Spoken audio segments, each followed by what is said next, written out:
Hello and a warm welcome to Federal special program Capital Beat. An article written by Ratan Sharda featured in the RSS mouthpiece Organiser, in which he clearly wrote that false ego and overconfidence were the reasons why BJP performed so badly in 2024 elections. Apart from this, he also said that these results are a reality check for BJP workers who did not seek help from the RSS. He also said the targets are achieved by hard work on the field, not by sharing posters and selfies for on the social media. Now, this was quite a hard-hitting article written in Organizer, but this has had an impact on the Maharashtra politics, where a war of words has begun between the BJP and the Ajit Pawar faction of the NCP.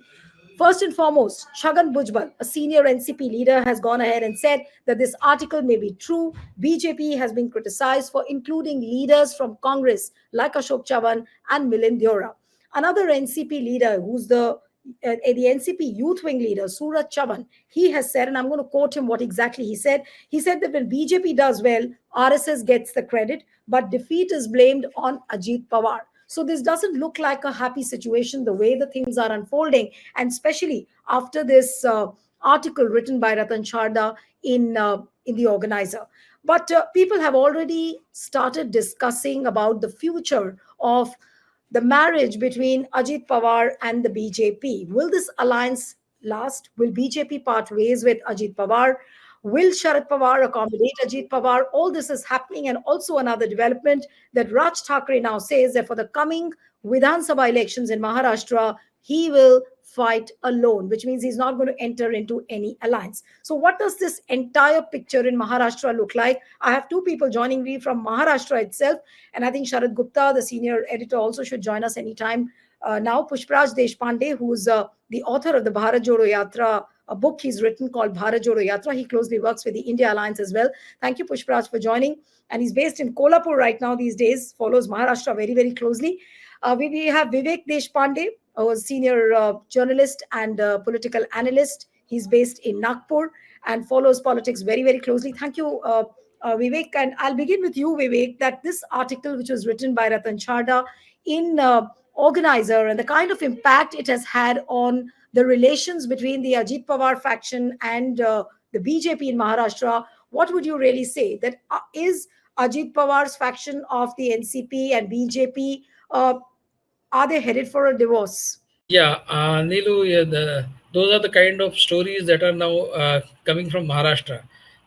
Because Ajit Pawar and his faction of NCP has not proved to be of some utility to the BJP in these elections, and maybe in the forthcoming elections, 3 months down the line, also perhaps they may not be as useful as perhaps the BJP thought them to be initially when they inducted them into the cabinet. But now even Ajit Pawar has to take a look at his future, whether he can continue with he has any benefits uh, to get with his association, continued association with the BJP, or he has to go back to his original party and mend fences with his uncle. And then, then I think he has a solid chance of getting there where he wants to get. Like he wants the chief ministership. His ultimate ambition is chief ministership. Now, if he returns to the NCP, then he becomes part of Mahavikas Aghadi automatically, and then chances of his becoming chief minister become very strong, because the Mahavikas Aghadi, by all accounts, is slated to win majority, going by the current position of the political parties in Maharashtra. So Ajit Pawar's best bet lies in returning to the NCP fold and take advantage of his uncle's personality cult in Maharashtra, and try to achieve the goal that he has set for himself over a long period of time, which he has been missing because of his wrong maneuverings in politics in Maharashtra over the past 2 3 years. So I think it's better that Ajit. I mean, that's my opinion. What Ajit Pawar thinks is perhaps something that has not come out. But going by the dissenting voices within the NCP, it perhaps seems so. And as the newspaper reports coming from Maharashtra say, maybe Mr. Ajit Pawar could be on his way back to the original NCP. Whether Mr. Sharad Pawar will accept him, I think he will, because Sharad Pawar is known to be very flexible, and after all, he is his nephew, and No, but one quick their question to make relationship have not uh, soured. Yeah, no, but yeah, one go quick ahead. question for Pushparaj, that this article which has featured in Organizer. Now, this war of words between BJP and NCP faction of Ajit Pawar, is this? Do you see this as some kind of a trickle effect out of this article, or this is something which has been brewing for at least a week after the results have come? Hi, Neeluji. This is, I think, far more structural than what we are assuming. The genesis of this, the seeds of this lies beyond the recent election, and you must contextualize what is happening with the BJP and the RSS internally. The RSS right now is split into at least two factions. One is a faction that aligns itself solidly with the Prime Minister and the Home Minister, and are willing to play second fiddle and let the Prime Minister, Home Minister dictate what the Sangh Parivar's ideological agenda is going to be. So that is one faction, the hardline faction. For just for semantic purposes, let's call it the hardline faction. And then there is the so-called moderate faction within the RSS, which does not have any ideological dissonance with the BJP, with the modified BJP, but certainly wants a greater degree of power and influence on not just the core agenda of the Sangh Parivar, but also the politics of the BJP. Now, what has happened is that the hardline faction, which is aligned itself to the Prime Minister and the Home Minister, they seem to be okay with the BJP importing people from outside and letting organizational experience and ideological commitment take second seat. As far as the end, whatever goes kind of politics. So basically, let's do whatever it takes to come to power and then use the state, or in this case, misuse the state apparatus to ramrod our ideological agenda.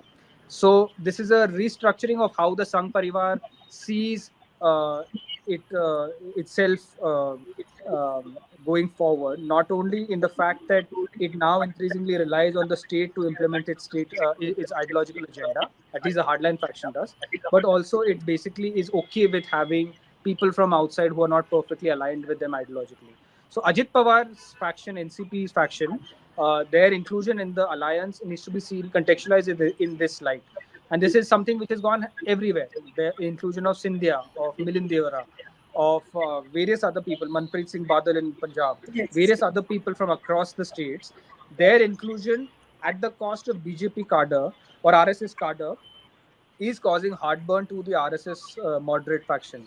Now, this article I would sense strongly. I mean, I have no inside information on the song on this particular article, but I feel that this would be written by the moderate faction, hitting out at both the hardline faction in the RSS as well as the modified BJP. That is where this needs to be contextualized. As far as what goes with the BJP versus NCP's core agenda going forward, the BJP clearly sees that it could be the single largest party in Maharashtra. Whether ground realities suggest that or not is a different story. But they think that they are in a position to become the single largest party, which is why they are now wanting to crack Western Maharashtra. Western Maharashtra, if you know, if your viewers know, is the heartbed of all the cooperative societies, the milk, sugar, textile, all of these massive cooperative societies, which are very deeply entrenched in rural Maharashtra, in Western Maharashtra. Farmers have become very rich because of as a result of that. That's why Western Maharashtra has the highest per capita income in the entire country. Now, my point is that this has primarily aligned itself with the NCP and the Congress, these cooperative societies. For them to crack this, they need to NCP to break. And once you control Western Maharashtra, you control the whole of Maharashtra. You have Bombay, you have Western Maharashtra, you control Maharashtra. Because Vidarbha and Marathwada, no matter how prominent they are not as prosperous financially as Western Maharashtra and Bombay are. So you need these two regions to control Maharashtra for you to be able to create that ideological bulk walk that you want to do. And that is why they've been projecting Fadnavis. Fadnavis is acceptable in Western Maharashtra because that's where the Peshwa, the Peshwa used to this thing. So they are gambling on the fact that there is some kind of nostalgic fondness for this bygone era of when Maharashtra was, was conquering the whole of subcontinent. So that's why they are projecting Western Fadnavis, and they are trying to crack Western Maharashtra. Once they break NCP and Congress in Western Maharashtra, the BJP claims that will naturally assume they can break the entire Maharashtra. So that is what I would think. I don't think that they would want Ajit Pawar to go out. In fact, they would, I think, use them to poach more people from the NCP. Whether that happens or not remains to be seen. In which case, I think all eyes on Ajit Pawar now. But Vivek, coming to you now, what would you say to leaders like Chhagan Bhujbal if they have begun to, feel the heat? Now there are murmurs that Chhagan Bhujbal wanted a Rajya Sabha seat, but apparently now the Rajya Sabha seat nomination has been filed by Sunetra Pawar, who's Ajit Pawar's wife. Now within the NCP also, the equations don't look all right. So what is really happening? I mean, after the dismal performance of the Mahayuti alliance in Maharashtra, what are the kind of prospects which BJP holds, and also for NCP, because the Ajit Pawar's faction? What is happening inside that camp? Nilu, I think Chhagan Bhujbal was always very uncomfortable with this idea of aligning with the BJP. He was there because he had no other option. It was like uh, at the gunpoint that many of those people had come into the BJP fold, and he was one of them because there were some inquiries going on against him. So, but ideologically and at his personal level, he was never comfortable with the idea of getting along with the BJP because he belongs to he's a OBC leader, and he has all through been. Initially, he was with the Shiv Sena, and then subsequently he was with the NCP for a long time, and uh, going along with BJP has unnerved him a lot over the last few months, and he has been saying a lot of such things which actually show that he's not very happy with this arrangement. And before the elections, also he had made certain remarks about the election results themselves. So those remarks did not go down well with the ruling alliance. So he has been uncomfortable. So it's no surprise that he has been saying all these things. So as far as NCP is concerned, I think Ajit Pawar's NCP has a very bleak future in Maharashtra. He doesn't have any base of his own because in Baramati itself, Ajit Pawar's wife was trailing Supriya Sule. So Ajit Pawar doesn't seem to have any hold over the electorate, and all his power and all his influence was owing to his uncle. That is something which has come to fore in this election. So where does Ajit Pawar go from here? With this depleted strength, with this depleted popularity, and with the kind of unholy alliance that he set up with the BJP, I think he doesn't have any good future as far as the forthcoming elections at least are concerned. Maybe another 2 3 years down the line, he might do something spectacular to regain the past glory. But in the next 3 months, when the elections are over, assembly elections are due, within 3 months, I don't think he has any trick under his belt to kind of go anywhere to achieve his goal. So here, the only option that he has is go back to his parent party, mend fences with his uncle, and I think Mr. Sharad Pawar will be more than willing to take him back. So if that happens, maybe Ajit Pawar will have, and his faction, and they all, I'm sure they all are reaching to go back to original NCP, or maybe Congress. If they don't have the option of NCP, they might be willing to go to Congress. So that is the sense that one gets from the kind of talk that one gets to hear from Maharashtra, particularly the newspaper reports about the post-election happenings within those parties. I think most of those people are now itching to go back to their parent parties. If that happens in a big way before the assembly elections, I think the whole equation, political equation in Maharashtra will change, and it will further favor the Mahavikas Agadi. As of now, in Lok Sabha election, Mahavikas Agadi has really reigned supreme. But with these kind of developments, with these dissenting voices within the ruling alliance, the Mahavikas Agadi might gain in strength with a lot of those leaders coming to Mahavikas Agadi as a result of what has happened in the Lok Sabha elections. So I feel that the dissensions and the differences within those parties are going to work in the favor of Mahavikas Agadi.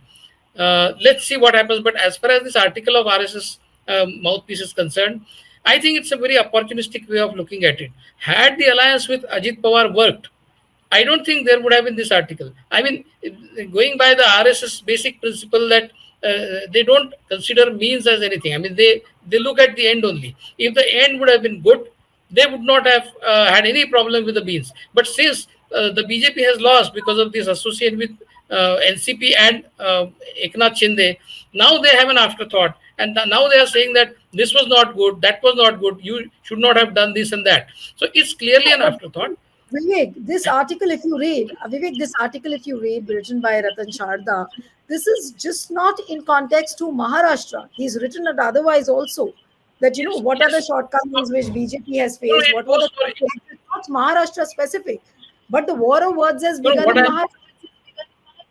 What I'm saying goes for references elsewhere also. Like if something goes well, works for the BJP, for the RSS, then doesn't matter through what means has that end come.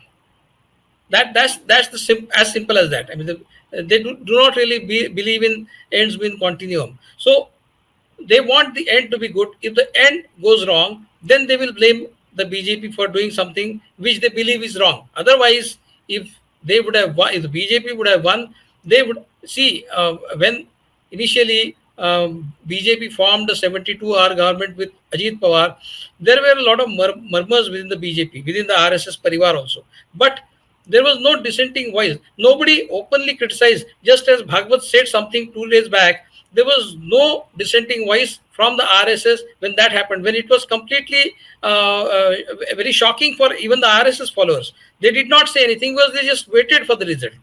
Once the results are bad, then they will criticize it. If the result were to be good, they would not have had anything to say about it. So that's how the RSS thinks. I think it's clearly an afterthought. What the RSS, what this organizer article says, is completely an afterthought of the RSS. They would have been happy if the end would have been good. Right. Okay. Now, Pushpraj, coming to the Maharashtra Vikas Agadi, now where do you see Uddhav Thackeray's party? Where do you see Congress? Just 2 or 3 days before, I saw a picture of Prithvi Raj Chavan with Mallikarjun Kharge. Probably he must have come to Delhi to meet him. Now, the thing is that where is Congress in this entire scheme of things? How are the preparations of Congress in Maharashtra specifically, given the fact that just few months are left, hardly any time? And the kind of Lok Sabha results which the entire country has witnessed, do you see this as some kind of a leg up for the Maharashtra Vikas Party, especially for Congress?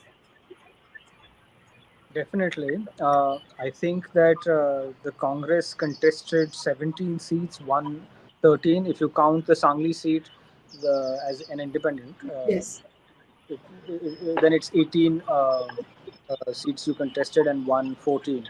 Now it's performed the best amongst all three allies. Uddhav Thackre's faction, NCP, Sharad Pawar faction, and the Congress. So obviously the Congress is in pole position, and it is increasingly being seen as the only national party that can take on the BJP. There are regional nuances, no doubt, but it is widely perceived, not just in Maharashtra but elsewhere, that Congress is the only party that will not compromise with the BJP. Now, there are those forces, progressive forces, who are looking for a party which will absolutely not compromise, will put their feet behind the Congress. And now I feel, since I walked in the Bharat Jodo Yatra in Maharashtra, we organize interactions. So there are at least a few lakh people who are willing to work for primarily the Congress and then the alliance. So that is where the Congress's strength lies. Now, the second thing is that right now, frankly speaking, Shiv Sena's faction, the Uddhav Thackeray faction, is beginning to prepare itself. There are some teething troubles at the assembly level. Perhaps they're doing this to posture for a greater number of seats. But they have asked publicly their cadre to prepare to contest on all 288 seats alone. I think that is just posturing to get a more number of seats, possibly even to force a change of guard leadership within the Maharashtra Congress. But irrespective, I feel that the three parties will fight collectively. There is a lot of sympathy factor, as Vivek ji has been talking about, for Sharad Pawar because he is seen as a grand old man of Maharashtra. People do see that he has been betrayed at the fag end of his political career, and there is that sympathy factor. So they will undoubtedly vote for him and any of his allies. So in that sense, I think the alliance is well placed. They need to start working. As you said, there are only 3 months left, and the BJP is on the back foot right now. Not just because of the problems internally, allied problems. They also haven't been able to do much in the little time they've had in government. Uh, Plus, they are seen as an illegitimate government which came through shady deals. So I feel that overall there is a lot to capitalize on. The Congress, if it plays its cards right, could emerge as the largest party, single largest party in Maharashtra this time around. And I feel that apart from Vidarbha, it could make a It's lot another of thing. gains in. Yeah, but Pushpraj, supposing if BJP parts ways with Ajit Pawar and Pawar gets accommodated by Sharad Pawar, so will that sympathy factor not be replaced with some other sentiment then? What will the situation be like? Supposing it has, we do not know officially what is happening, but all doesn't look well between BJP and Ajit Pawar. And what if he goes back to the Sharad Pawar party, and if he gets accommodated, then what happens? Where is the It's really sympathy this. factor? Yeah. No, you have a valid point. We are dealing in hypotheticals right now. Uh, it's possible that if uh, that faction merges with the original NCP, there is going to be some blunting of the sympathy factor, undoubtedly. There is also a bigger challenge as to what happens to the symbols. They did fight on two different symbols, and I don't Yes. think that's going to be easily resolved. That's one problem. But the bigger problem here is that will Ajit Pawar, Chhagan Bhujbal, and the others who were forced, literally coerced into joining the BJP because of investigative agencies, why would they not want to continue with the BJP, given that that threat continues to loom large over them?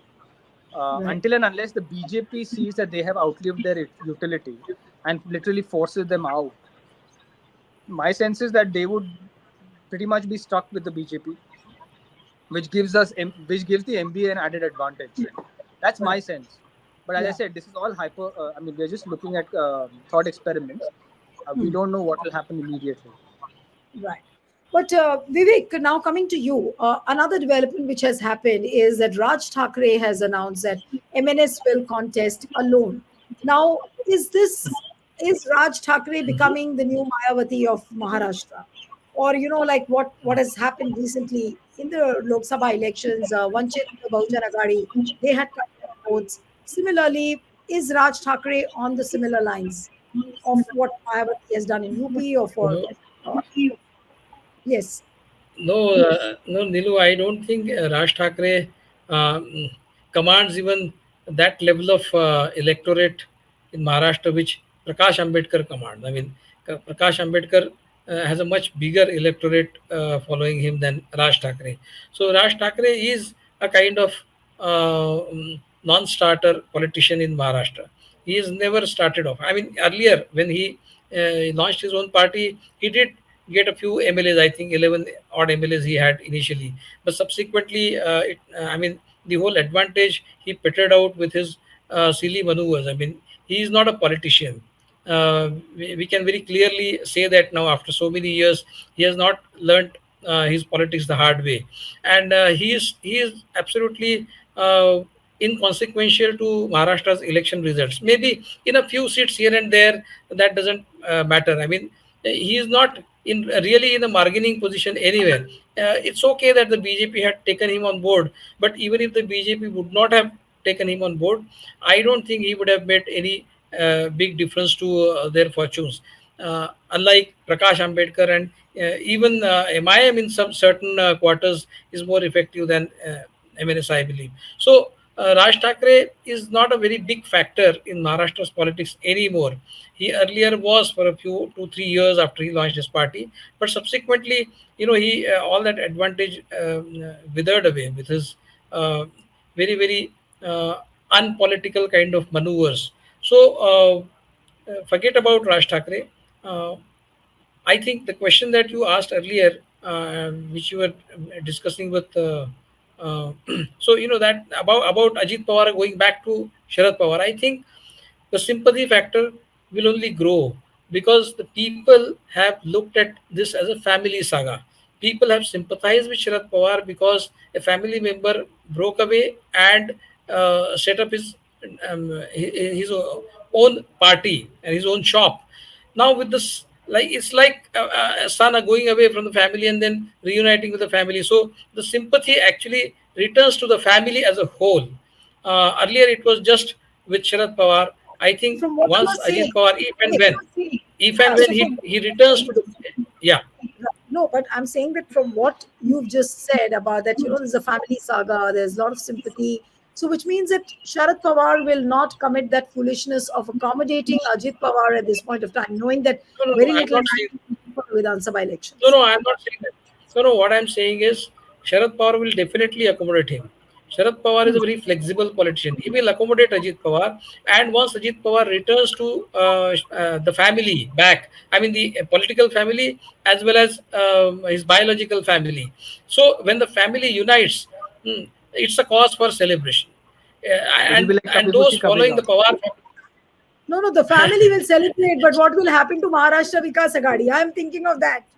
The family will definitely no, the celebrate. He becomes, no, no, he automatically becomes part of Mahavikas Agadi when he joins Sharad Pawar. And if Mahavikas Agadi is intact even now, they might be talking about fighting alone on 288 seats. But Hmm. if the Mahavikas Agadi is still intact, and if Sharad Ajit Pawar returns to uh, original NCP led by Sharad Pawar, then I think he automatically becomes part of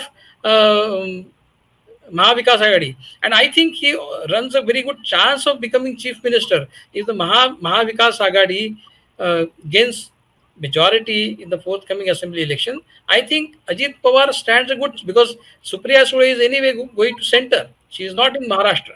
So he stands a good chance of chief ministership once he returns to original NCP and fights as part of the Mahavikas Agadi. No, Uh, I so that's how question I think. specifically, yeah, from Uddhav Thackeray's point of view as well. Now, supposing if Sharad Pawar is, or sorry, Ajit Pawar is all poised to become the chief minister, but these are all hypothetical situations we are discussing right now.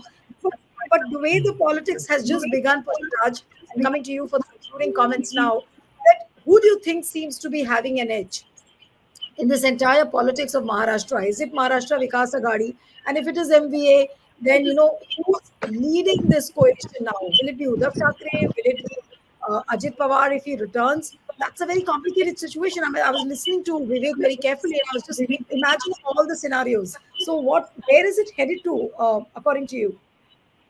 See, Niluji, I think it's advantage MVA, frankly, and I don't think that there will be any kind of splinter within the MVA. That's my sense. No one would be foolish to splinter the MVA, especially given that there is a very real chance that you could capitalize on the Lok Sabha gains. That is one thing. The second thing is that whatever happens going forward, whether someone threatens to contest alone, whether someone threatens to get someone inside, even if Sharad Pawar ji gets Ajit Pawar re-inducted into NCP, it will all be posturing for a bigger share of the pie. I don't think it will be to diminish the MVA in any case. I personally feel, for various reasons, although it may not seem evident right now, I personally feel that the Congress party is particularly well placed in the MVA alliance. The sympathy is with Sharad Pawar faction. The sympathy is somewhat with Uddhav Thackeray ji, because they have been shortchanged. So people will vote for them. But the only party that is seen to be taking on the BJP is the Congress, and that is a widely accepted fact now. They know that they will not compromise ideologically. They also know, people know that there is the Congress has a mass base across India. It might not be as robust as it once was, but it's formidable enough to counter the BJP significantly. And the Right. fact of the matter is, today the mood is anti-BJP. Hmm. It may not be pro any one party. BJP is, like in the 80s, you had this anti-Congress sentiment, right? So BJP is the central pole, and a lot of what they are going to do now, going forward, will actually cement opposition with the BJP, and people will, I think, support the Congress. And I'll tell you why. If you see, the BJP doesn't seem to have taken the lesson it should have taken from this election. They have continued the Home Minister, they have continued the NSA, they have continued the Finance Minister. These three portfolios are the ones which are actually primarily responsible for causing a lot of genuine, tangible economic or political grief to a lot of progressives. They don't seem to have learned their lesson. It is business as usual, which means that they'll continue to do much more. And I personally fear that they will try to break parties like the YSRCP. Now, if this happens, if they continue as business as usual with this monsoon session, which is in June right now, 24th June onwards, For then June, the yes. point is that people are going to look for an alternative that can actually take on the BJP. That force is the Congress. So Right. actually, the Congress should really start pulling up its sock and getting its act together now, because it could, as I said, emerge as the single largest party in this election, even bigger than the BJP. Right.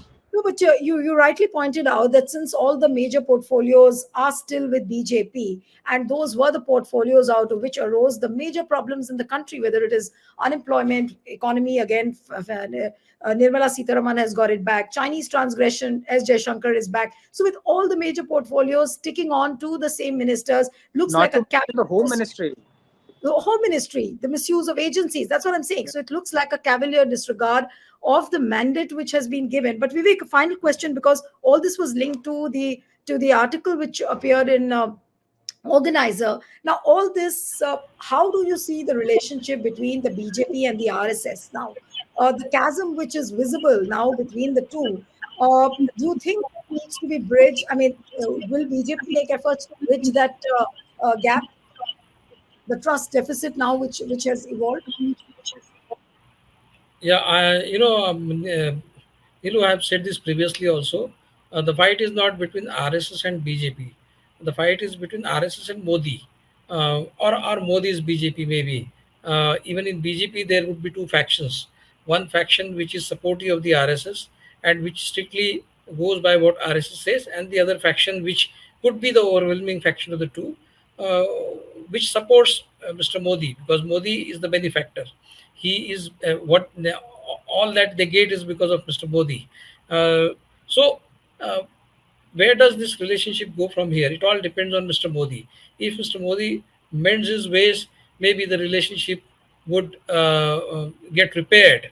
How much time will it take? I don't know. But if Mr. Modi persists with his personality cult, with his authoritarian style, even while dealing with the RSS, I mean, RSS doesn't have any problem with his dictatorship vis-a-vis the country as a whole. I mean, of course, the RSS chief has flagged this issue of conduct with the opposition parties not being good, to say the least. But they don't have any problem with dictatorship per se, because it's very much part of their ideological framework. Um, but they don't want a dictator within the Sangha Parivar. They don't like the idea of having a dictator within the Sangha Parivar around whom everything would revolve.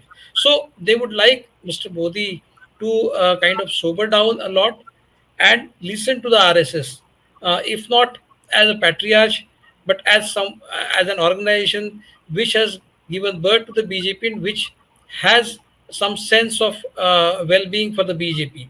So that is the minimum they would expect Mr. Modi to do in the next 5 years. But if Mr. Modi persists with his style of functioning, with his authoritarian style of functioning, then I think this division between the RSS and the BJP uh, will only deteriorate further. And what the RSS is capable of doing, I think they have exhibited that many times in the past. They've done it in 2004. They've done it this time, and maybe they might do it with a much greater vigor in future if Mr. Modi does not mend his ways. That is what I Exactly. get a sense from. Yeah. Yes, you raise a question that will Modi sober down? I think we'll have to wait and watch. And now the biggest litmus test of course, the monsoon session of the parliament, beginning the new session of parliament starting on 24th. Then you have the speaker's election, you have the floor test of the Modi government. So it's going to be interesting times. But yes, one will have to wait and see how flexible Prime Minister Narendra Modi gets when it comes to dealing with the allies, when it comes to dealing with the opposition.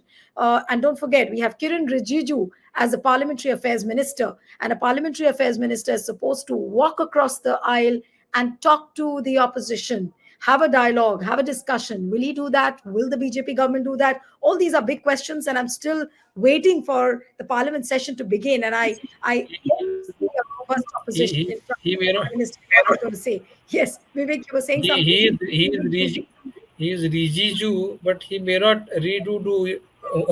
He may redo do what he has been doing earlier. So I don't think Mr. Rijiju will have something different to do uh, than what he has been known to be doing earlier. Right.